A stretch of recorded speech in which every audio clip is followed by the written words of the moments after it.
Assalamualaikum warahmatullahi wabarakatuh.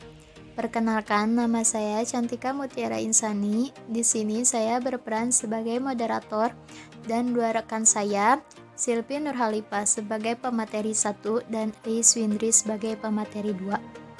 Pada kesempatan kali ini, kami akan mempresentasikan tentang belajar. Apa sih belajar itu? Belajar merupakan suatu proses, suatu kegiatan, dan bukan suatu hasil ataupun tujuan. Belajar bukan hanya mengingat, akan tetapi lebih luas dari itu, yakni mengalami. Hasil belajar bukan suatu penguasaan hasil latihan, melainkan perubahan perilaku.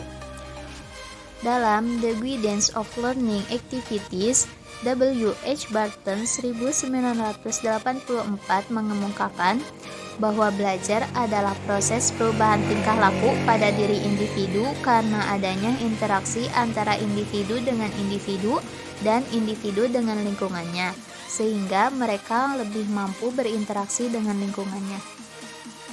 Menurut Ernest L. Hildegard dalam Introduction to Physiology mengartikan belajar sebagai suatu proses perubahan kegiatan dan reaksi terhadap lingkungan. Teori-teori belajar.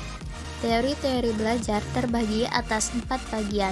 Teori yang pertama adalah teori preskriptif dan teori deskriptif. Menurut teori preskriptif, tujuan utama teori pembelajaran adalah menetapkan metode pembelajaran yang optimal.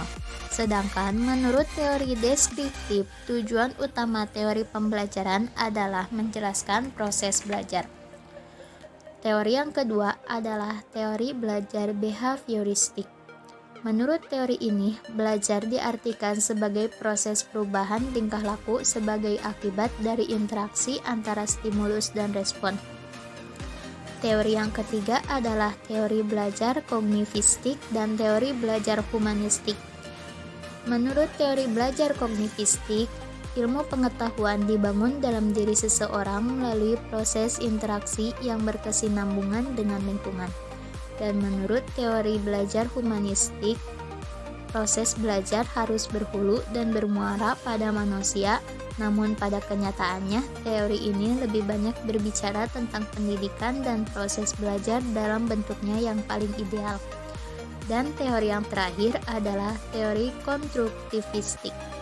Menurut teori ini, belajar sebagai proses pembentukan atau konstriksi tentang pengetahuan oleh si pelajar itu sendiri.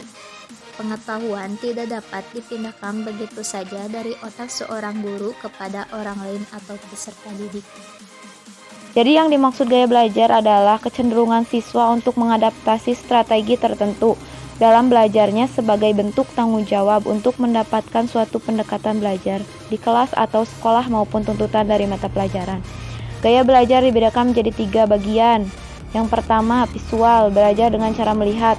Dalam hal ini, metode pembelajaran yang digunakan guru sebaiknya lebih banyak pada peragaan atau media. Yang kedua, auditori, belajar dengan cara mendengar. Anak yang memiliki gaya belajar auditori dapat belajar lebih cepat dengan menggunakan diskusi verbal dan mendengarkan apa yang guru katakan. Yang ketiga, kinestik, belajar dengan bergerak, bekerja, dan menyentuh. Anak seperti ini sulit untuk duduk diam berjam-jam karena keinginan mereka untuk beraktivitas dan bereksploitasi sangat kuat.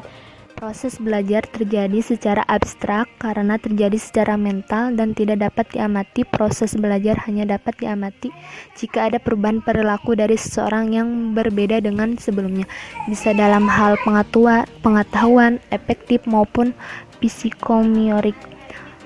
Menurut pandangan Jerome Bruner, proses belajar dibedakan menjadi 3 fase, yaitu informasi, yang kedua transformasi, yang ketiga evaluasi. Yang dimaksud dengan informasi, dalam tiap pembelajaran kita peroleh sejumlah informasi, ada yang menambahkan pengetahuan yang telah kita miliki, ada yang memperhalus dan perdalam, ada pula informasi yang bertentangan dengan apa yang telah kita ketahui sebelumnya.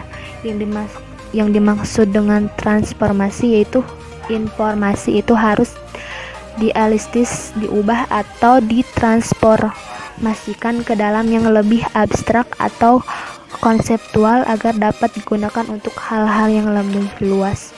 Yang dimaksud dengan evaluasi, kemudian kita dinilai hingga manakah pengetahuan yang kita peroleh dan transformasi itu dapat dimanfaatkan untuk memahami gejala lainnya. Yang kedua, menurut pandangan Robert Again tahun 1970 mengumumkan bahwa belajar adalah perubahan yang terjadi dalam kemampuan manusia yang terjadi setelah belajar secara terus-menerus, bukan hanya disebabkan oleh proses pertumbuhan saja. Motivasi belajar berperan sebagai stimulus untuk merangsang minat dan gairah belajar peserta didik, khususnya di sekolah dasar. Jika guru mampu mendesain situasi pembelajaran yang mampu meningkatkan motivasi belajar adalah suatu proses yang kaku dan membuat jenuh dan bosan, maka tujuan pembelajaran akan dapat tercapai, baik tujuan insidental dan tujuan intensitari. Contoh hal yang berkaitan dengan motivasi, yaitu yang pertama, siswa kurang memperhatikan guru yang sedang mengajar. Yang kedua, siswa termotivasi hanya pada awal-awal pelajaran. Yang ketiga, guru kurang kreatif dan kurang profesional. Yang keempat, kelas yang kurang terawat. Dari paparan yang telah rekan-rekan saya sampaikan, dapat diambil kesimpulan bahwa belajar ditandai dengan adanya perubahan tingkah laku. Ini berarti bahwa hasil dari belajar hanya dapat diamati dari tingkah laku, yaitu adanya tingkah laku dari tidak tahu menjadi tahu dan dari tidak terampil menjadi terampil. Tanpa mengamati tingkah laku hasil belajar, kita tidak akan mengetahui ada tidaknya hasil belajar.